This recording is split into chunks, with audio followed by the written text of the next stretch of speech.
Hi everyone, my dear students.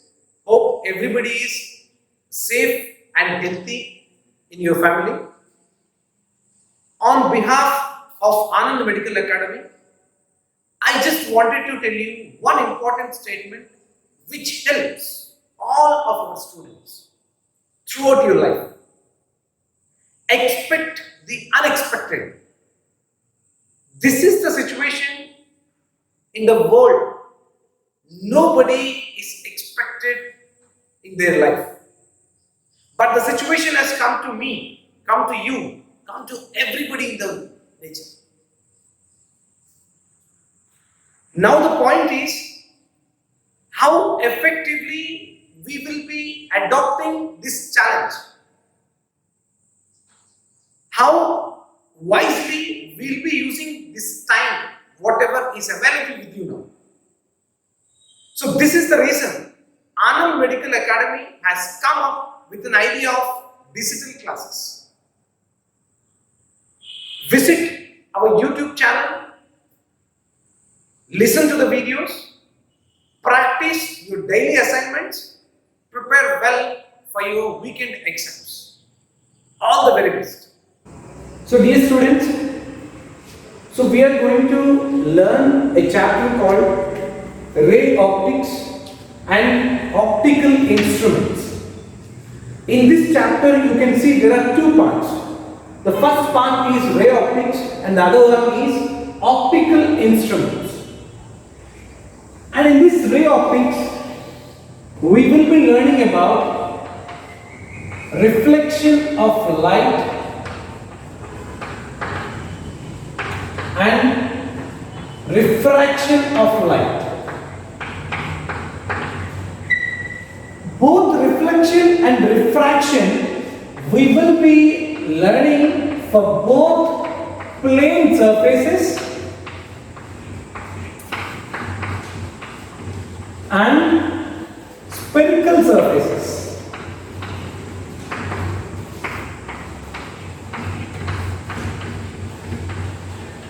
And comes to the concept of optical instruments. In the optical instruments we will learn about human eye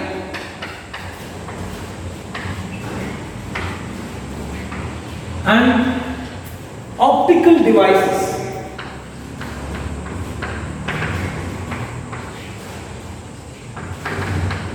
There are some optical devices like microscope, telescope, different types of them we will learn in these optical devices.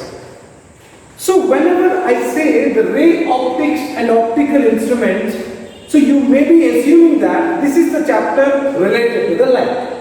So what exactly meant by the light we will discuss first, then we will go into the deep levels of the chapter. So you can consider this is the first part as an introduction of the chapter, and the importance of the chapter we will learn in this video.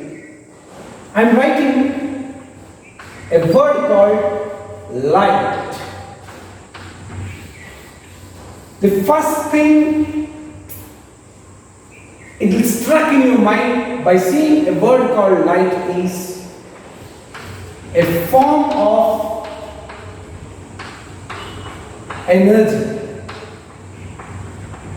Light is a form of energy like several other forms of energies like wind energy, thermal energy, heat energy, solar energy, nuclear energy. So we have so many types of energy. Each and every energy can be converted into the several other forms. And this is one of the forms of energy which can also be converted into the several other forms, and this is the form of energy helps us to see the objects around us. That is what the light is, a form of energy, the definition tells. And this is the light will have a rectilinear propagation. You might have studied in the lower classes, light travels in a straight line path as long as the medium is same. When there is a change in medium, the bending of the light takes place. So there are several reasons for that. When there is a medium change, the light will deviate from its path or bend from its path. So that is a phenomenon called refraction. refraction of light, and we will be discussing later.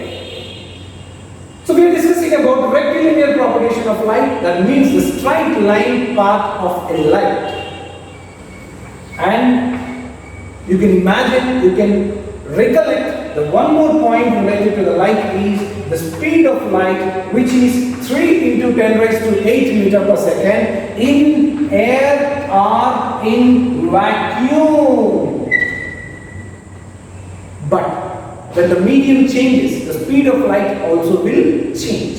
For example, the speed of light in the water, it will be 2.25 into 10 raised to 8 meter per second, depends on the particles constituent in the water. So this is the approximate value I have written here. So it depends on the type of glass. For example, if you take the glass, the speed of light will be different in that. So approximately I am writing in a glass, the speed of light will be 2.5 into 10 raised to 8 meter per second. So this is what I am writing in the water, and this is what in the glass medium approximately. Now this is the light can undergo so many phenomena like reflection, refraction, and some other phenomena I will write here, dispersion. You might have studied in the lower classes. When a light is passing through a glass prism, it is split up into the 7 visible colors. So that is the phenomenon called dispersion of light, and scattering of light, diffraction of light, and absorption of light. So like this, so many phenomena the light can exhibit. Now this is the light I can also write, which is a non-mechanical wave. The light is a non-mechanical wave. Unlike the sound wave is a mechanical wave which requires a medium to propagate. Whereas light is a non-mechanical wave, so that means there is no medium is required for the light to propagate. It can travel in air or vacuum, it can travel in water or glass or any medium you consider, but the speed of light will be varies according to the medium in which it moves. So that is the reason light is considered as a non-mechanical wave, and the same light can also be considered as electromagnetic wave, which is transverse in nature. In the lower classes you might have studied the difference between the longitudinal wave and the transverse wave. So the light comes under the top concept called transverse wave, which is an electromagnetic wave. Dear students, see this chart. All these things I have written related to the light can be called as the properties of the light. So this is what the brief introduction of light, what exactly the light. Now come back to the concept of rectilinear propagation of light. What we have discussed, light moves in a straight line path as long as the medium is same. A single straight line path of light I have drawn here. The arrow symbol indicates that the light rays are moving in this direction. A single straight line path of light is called light ray. When I consider this bundle of light rays that gives us the beam of light, you can see. So there are 4 light rays I have drawn here. So this is called the bundle of light rays, so which you can say the beam of light. Now come back to the name of the chapter, ray optics and optical instrument. Here the phenomena is exhibited by the light.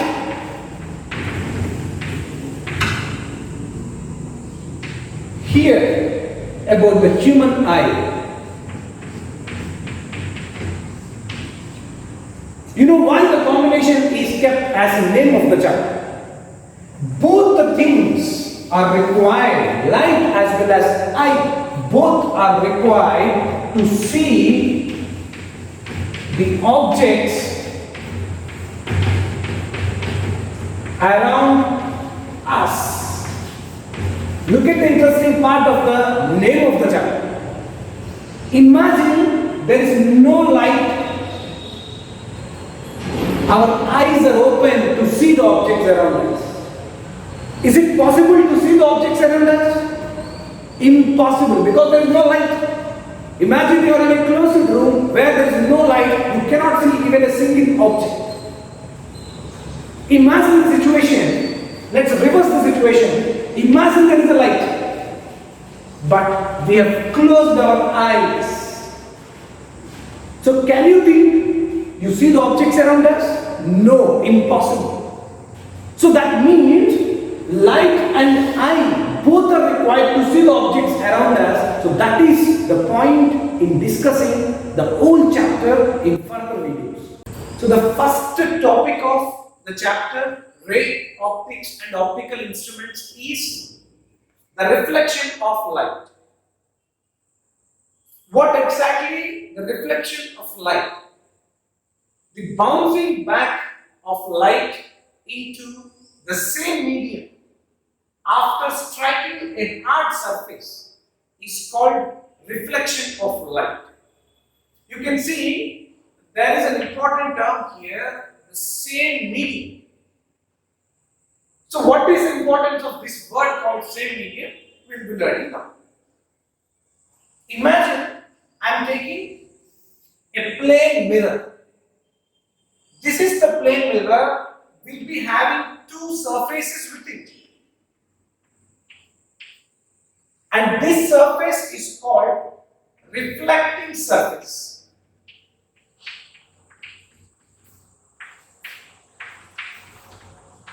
And the other side of the plane mirror, the surface is called polished surface.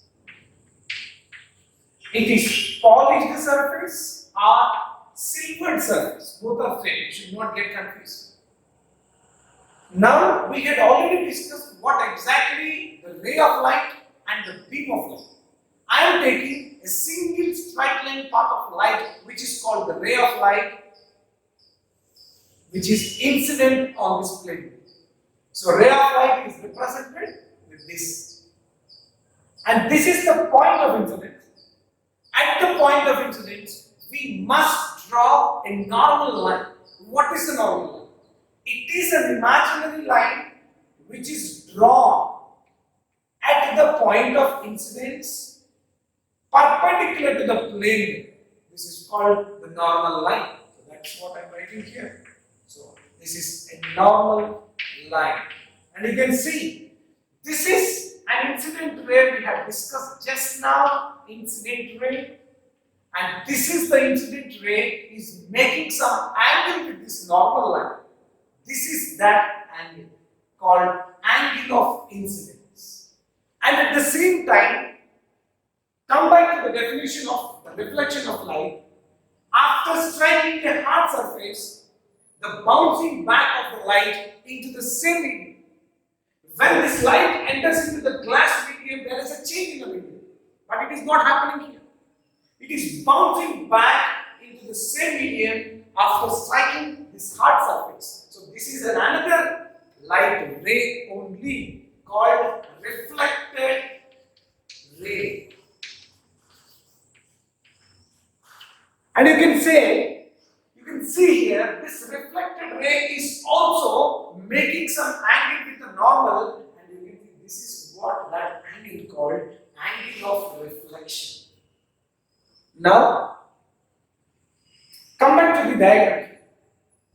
Imagine the situation where there is no plane mirror. When there is no plane mirror, according to the properties of light called rectilinear path of light, it must go in a straight line path in this way. This is called actual path of the light. This is the reflected ray, and there is an angle between these two. The angle between the actual path of the light and the reflected light ray called angle of deviation. This is represented with a symbol called delta. So I am writing here this is the delta called angle of deviation. So what is this angle of deviation? It is the angle between actual path of the light ray and the reflected light ray. Now, one more angle you can see here. There is an angle made by the incident ray with the mirror. There is an angle made by reflected ray with the mirror. And this is the angle which is 90 degrees minus angle of incidence. And this is the angle which is 90 degrees minus angle of reflection, called glancing angles.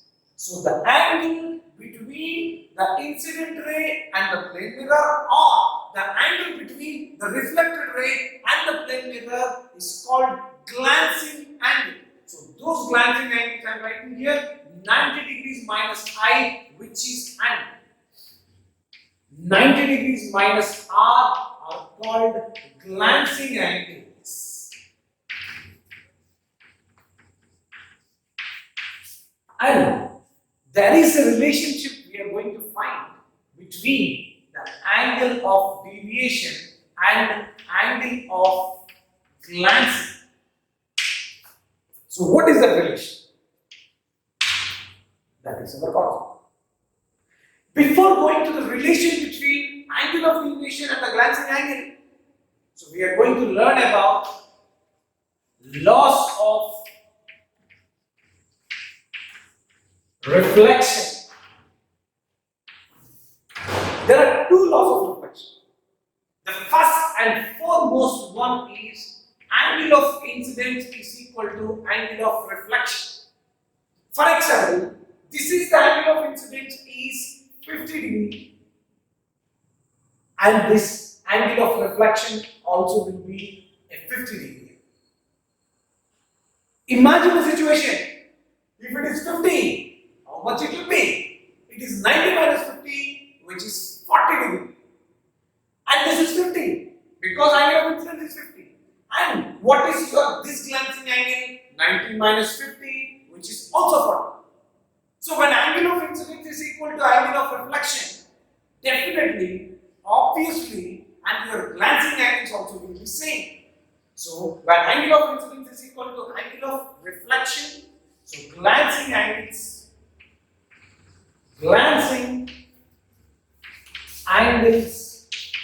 will be same.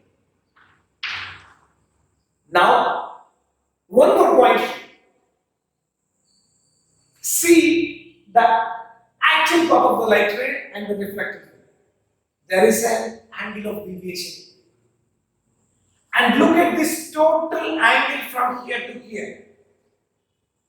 How many angles are here which will gives you the sum of 180 degrees?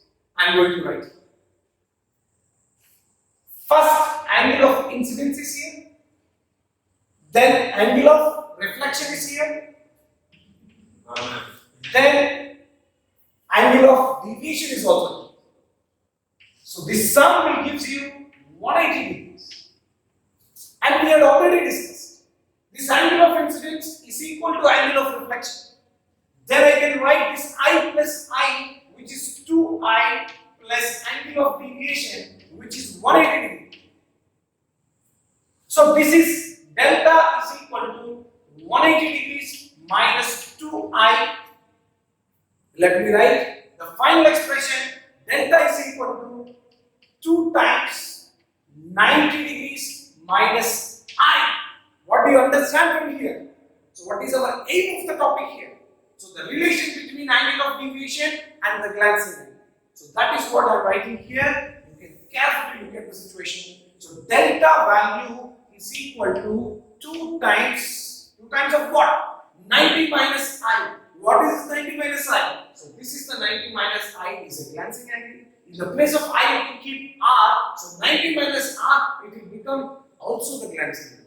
So I can write your angle of deviation is 2 times the glancing angle always. This relation between the delta and the glancing angle. So let us reflection we have discussed. And what is the second law of reflection of light? This is an interesting concept where most of the students will be having confusion. Second law of reflection tells that the incident ray, comma, reflected ray,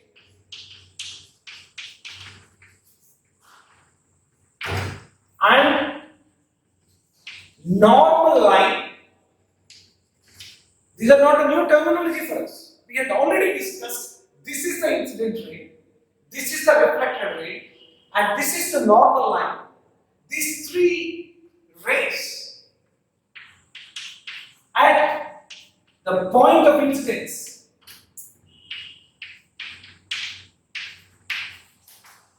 we also know about the point of incidence lies in the same plane.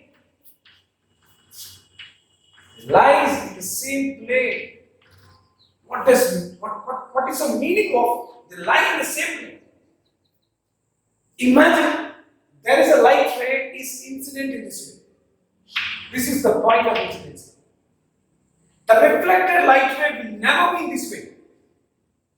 When an incident light ray is incident here on the hot surface, the reflected light ray will be the same plane, will never be like this or will never be like this. By keeping the satisfaction for the angle of incidence is equal to angle of reflection condition. So the incident ray, reflected ray, normal at the point of incidence lies in the same plane. This is what the second law of reflection tells us.